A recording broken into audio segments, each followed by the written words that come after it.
and I give you my quick feedback on it. Hit the thumbs up button, hit the share button, hit the subscribe button.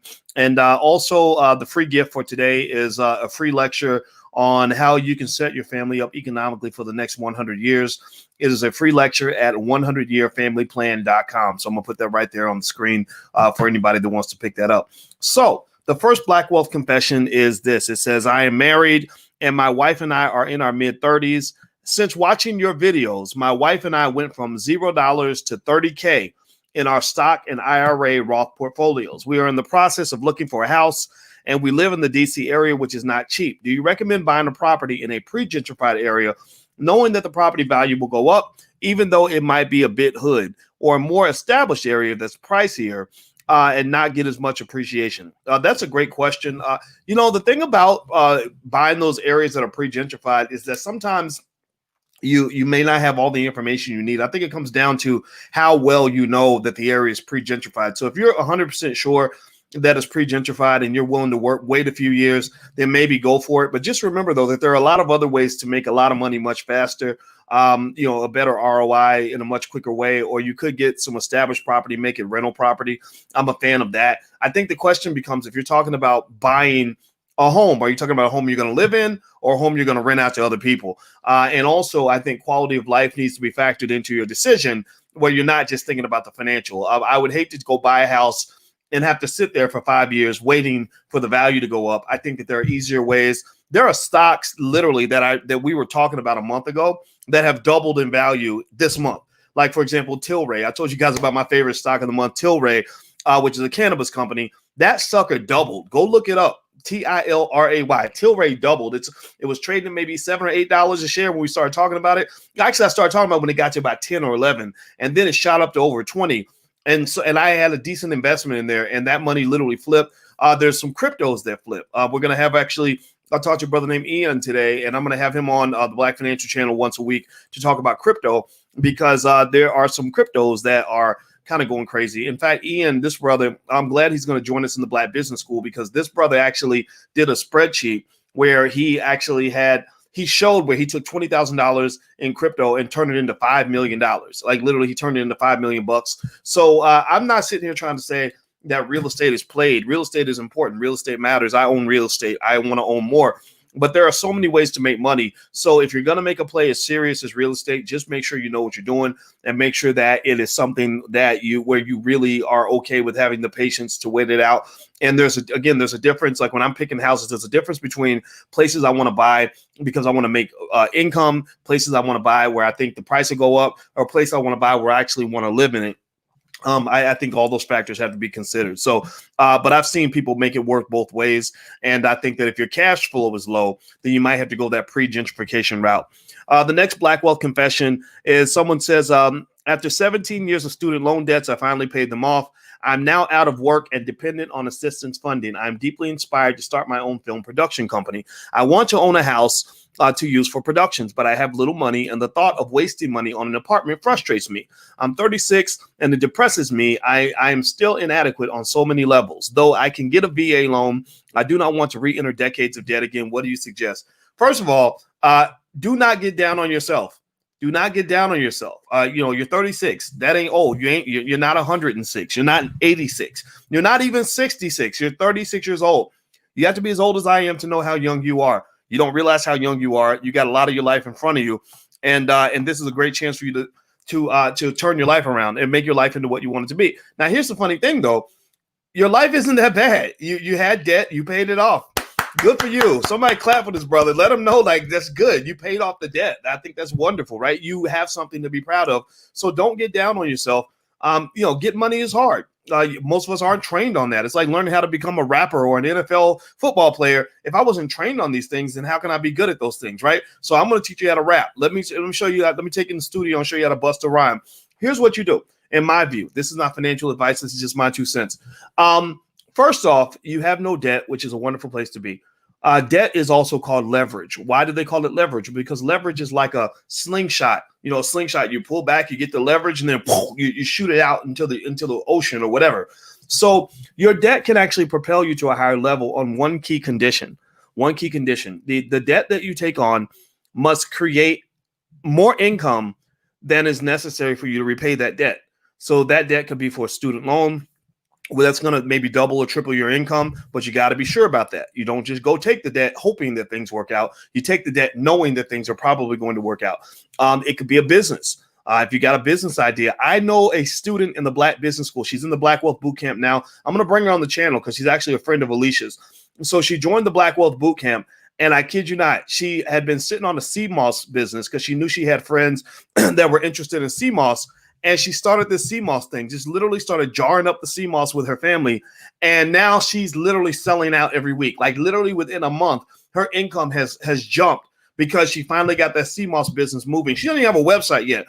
And so when she comes in, I'm going to ask her, she'll come on the channel because I love for her to talk about that process. Little things like that, a little bit of training and a little bit of financing can literally change your life. And a lot of you that are, college graduates who are drowning in student loan debt, raise your hand if you're in the camp. That's okay. A lot of us are. You're drowning. The water's over your head.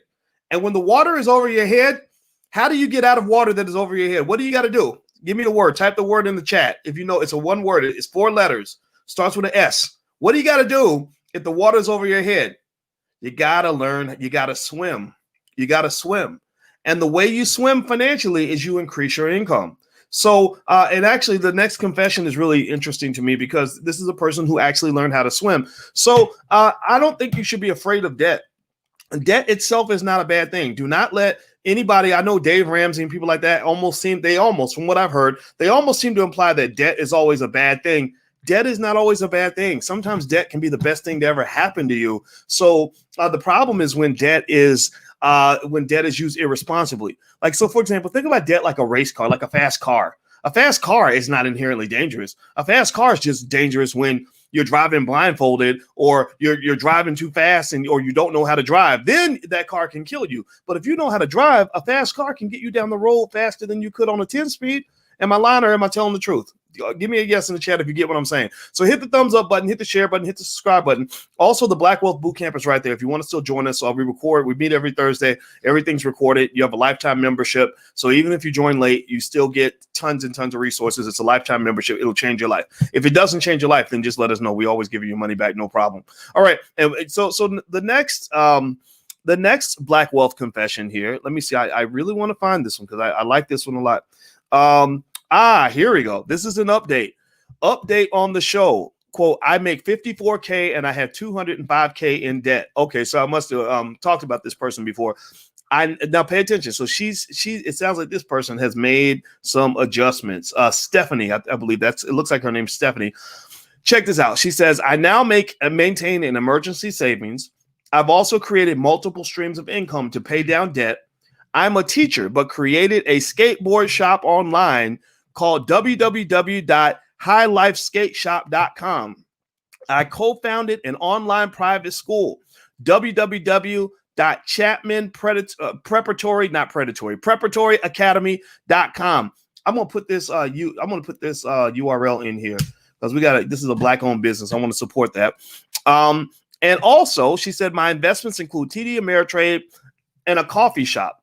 I talk about this on my YouTube channel, most definitely, and she puts the URL for her YouTube channel here. So Stephanie, definitely, I'm going to reward you also by sharing that link in the chat. Also, this is what you call marketing. Marketing is the key to getting your business out there. And Miss Stephanie, or Stephanie, I assume that's her name, is smart enough to market herself. So therefore, I'm going to reward her by putting her information, not just in this chat, but I'm also going to put it in the description below. I'm going to put her whole comment in the description below with URLs included. And my goal is to make Stephanie a rich Black woman. So those are the Black Wealth Confessions today. If you have a Black Wealth confession you'd like to share, meaning your story, your financial mistake, or whatever the case may be, you can actually email them to you can go to blackwealthconfessions.com.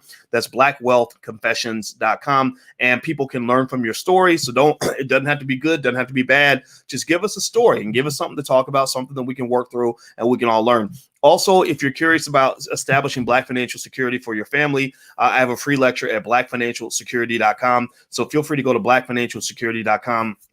And I do a lecture on the 7 keys to financial security, and it's blackified. Everything we do here is black. We're B1, 100% B1 all the time. I heard somebody say not too long ago, they said, this B1, this black first stuff doesn't really work.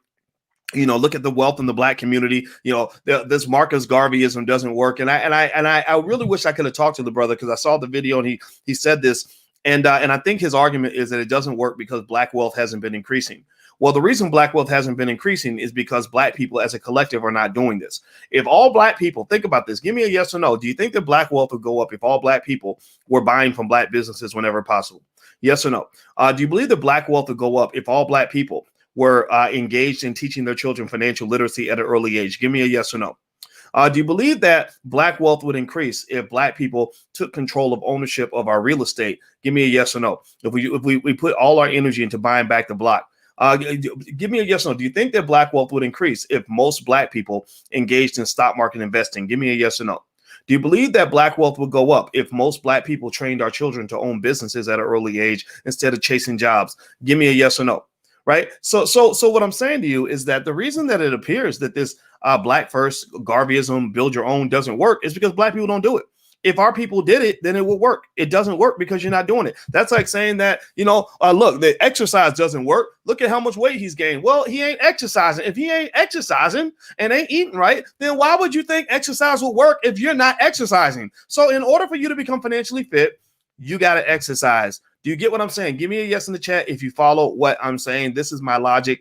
Everybody ain't going to do this. This is only going to be for people that actually understand what I'm talking about.